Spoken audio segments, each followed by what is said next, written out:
This is Balance of Power on Bloomberg Television. U.S.-China relations still strained despite several high-profile visits. This as a U.S. congressional committee begins investigating 4 VC firms for their investment in Chinese tech companies. Here to discuss, Democratic Congressman and ranking member of the China Select Committee, Raja Krishnamoorthi, representing Illinois.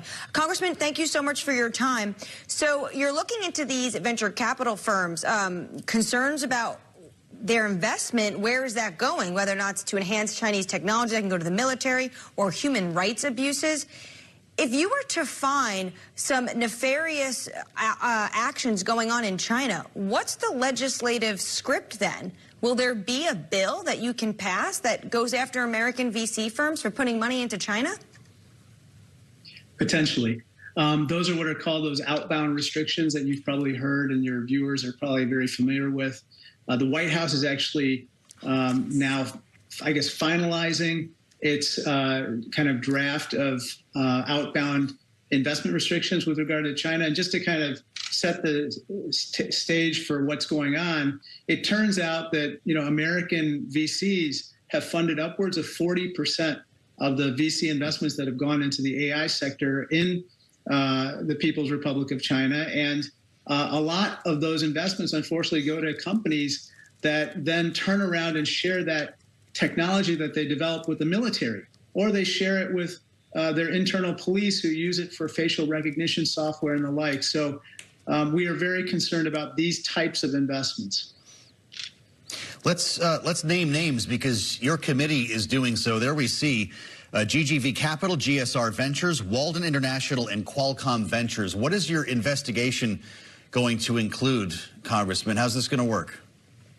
Well, at this point, we've reached out to them through investigatory letters as a first step and asking for voluntary cooperation as we kind of embark on fact-finding at this point.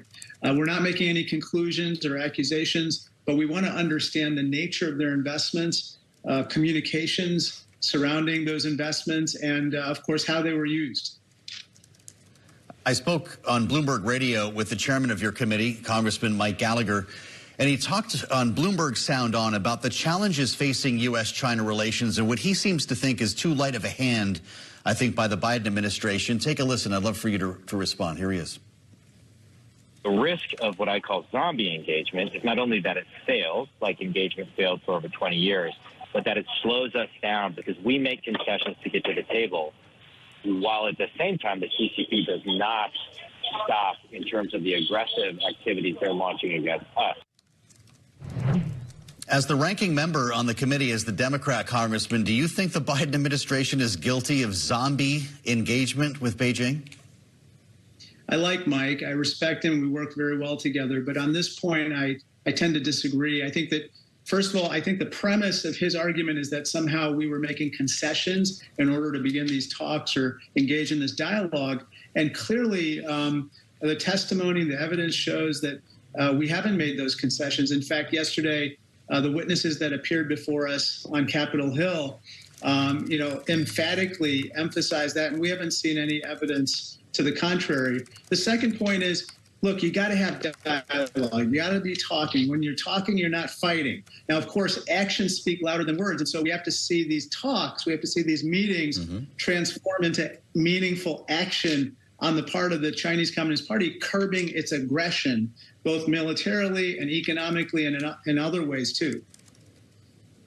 Well, I spoke to the Treasury Secretary earlier this week, and Janet Yellen said to me that when it comes to the outbound investment executive order, it will not be broad-based in scope, and she also didn't think, in her opinion, it would affect the investment in climate in China. Is potentially that what Congressman Gallagher is getting at? That there are avenues where the administration could have taken a more bigger scope to go after China, but they're instead trying to make it a little bit more narrow? I'm not sure about that. I mean, if you look at the export controls that were just imposed in October with regard to high-end semiconductor chips, these were far-reaching. And not only did they apply to American export of these types of chips and the machines that make these chips, but they were multilateral in nature, too, and they were tough. And Xi Jinping is not happy with those. Chairman Xi Jinping of the Chinese Communist Party is not happy with those controls. And so I think with regard to the outbound investment restrictions, let's see what the administration proposes, and then go from there. Another point I just wanted to finalize with you is there's been a flurry of diplomacy between individuals leaving Washington for Beijing. So just this week, we had former Secretary of State John Kerry now there to discuss climate, but also another former Secretary of State, Henry Kissinger. And he not only met with Li Shangfu, who snubbed Lloyd Austin, our defense minister, but he met with Xi Jinping as well. Is this shadow diplomacy via the Biden administration? I don't know. I don't have any information about any communications there. But what I do know is that, private entities obviously will go and meet with leaders. I would like to see greater communication at the highest levels of government, especially in the military to military realm, because if you don't have that mill to mill communications, then you're going to have potential accidents and deadly ones. As we've seen recently, the CCP is engaged in very dangerous maneuvers over the South China Sea, in the airspace above there, as well as in international waters in the Taiwan Strait and in other places. Mm-hmm. And, I think that if they think that that type of dangerous maneuvering is going to get us to get deterred from exercising our freedom of navigation, they're absolutely wrong. Well, it's something that we want to continue talking with you about, Congressman. The work of your committee is important to us at Bloomberg, so stay in touch with us. Democratic Congressman Raja Krishnamoorthi of Illinois, we thank you